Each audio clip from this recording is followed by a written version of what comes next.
आप सभी लोगों को गणेश उत्सव की हार्दिक शुभकामनाएं। और आप लोगों को मालूम है कि 10 दिनों तक भारतवर्ष में गणेश उत्सव का जो पर्व है बहुत ही धूमधाम से मनाया जाता है। लोकमान्य तिलक जी ने ये परंपरा हमारे देश में वृहद रूप से मनाने की शुरुआत की। तो गणेश चतुर्थी से लेकर अनंत चतुर्दशी तक 10 दिनों तक हम बहुत धूमधाम से यह पर्व अपने देश में मनाते हैं।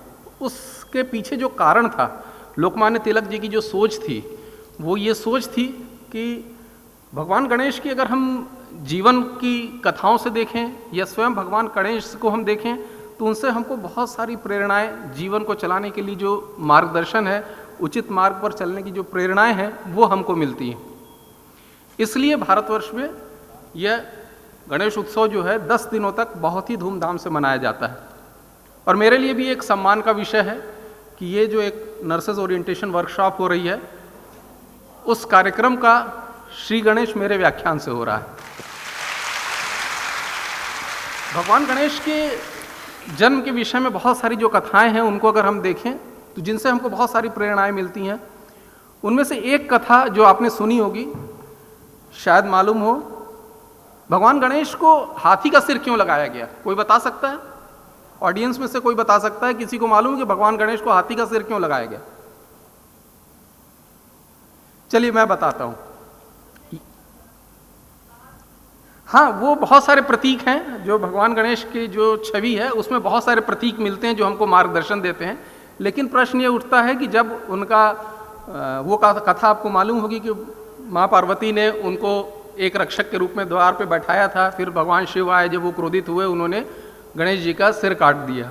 फिर माता पार्वती के कहने पर जब सिर को जोड़ने की बात आई तो जो कई कथाओं में से एक कथा है जो बहुत महत्वपूर्ण है, बहुत हमको एक संदेश देने वाली कथा है, वो ये बताती है कि भगवान शिव ने अपने गणों को भेजा उस बच्चे का सिर लेके आने के लिए जिसकी माँ अपने बच्चे के तरफ पीट करके सो रही हो। ये बहुत महत्वपूर्ण संदेश है।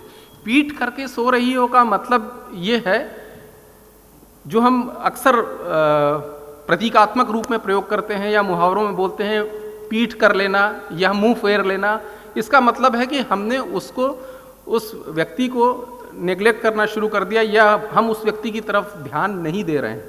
तो जब गण गए तो उन्होंने देखा एक हथनी थी जो अपने बच्चे की तरफ पीठ करके सो रही थी। तो गण उस बच्चे का सिर काट कर ले आए और वह सिर प्रत्यारोपित किया गया गणेश जी के ऊपर। इस तरह से गणेश जी को हाथी का सिर मिला। लेकिन जो मॉरल ऑफ द स्टोरी है, जो संदेश है, वो बिल्कुल स्पष्ट है। वो हमको ये बताता है कि यदि आप अपने बच्चे का पालन पोषण उचित ढंग से नहीं कर सकते हैं, आप अपने बच्चे का ध्यान नहीं रख सकते हैं, तो आपको माँ बनने का भी अधिकार नहीं है। और इसीलिए जो ये पालन पोषण है या जो बच्चे का ध्यान रखना है, इसके लिए अंग्रेजी में जो शब्द है, आप डिक्शनरी में आज जाके देखिएगा, वो शब्द प्रयोग होता है नर्स। बच्चे का पालन पोषण, जो माँ ब्रेस्ट फीड कराती है बच्चे को, उसको भी नर्स करना ही कहलाता है। माँ बच्चे को नर्स करती है। इसीलिए आपने देखा होगा कि हमारे यहाँ छोटे बच्चों के लिए नर्सरी भी होती है। तो नर्स की जो तुलना है वो माँ से की गई है। माँ जिस तरह से अपने बच्चे का पालन पोषण करती है, ध्यान रखती है, नर्स भी रोगियों का ध्यान उसी तरीके से रखती है। और यदि हम शब्दकोश की परिभाषा अगर देखना कोशिश करें कि शब्दकोशों में नर्स की क्या परिभाषा दी गई है, तो बहुत अच्छी परिभाषा है।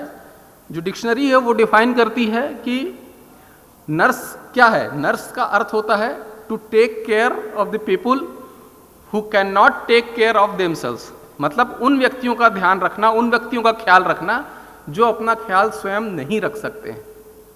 तो ये नर्स की परिभाषा जो हमारे आधुनिक शब्दकोशों में है, और आधुनिक चिकित्सा विज्ञान में नर्स का रोल किसी से छुपा नहीं है। लेकिन एक महत्वपूर्ण बात मैं आपको बताना चाहता हूँ कि नर्स का जो रोल है हमारे आधुनिक चिकित्सा विज्ञान में तो है ही, लेकिन जो हम अगर इतिहास में जाते हैं तो ये आज की बात नहीं है। हमारे प्राचीन जो भारतीय ज्ञान में हमेशा से नर्स के रोल को बहुत महत्वपूर्ण माना गया।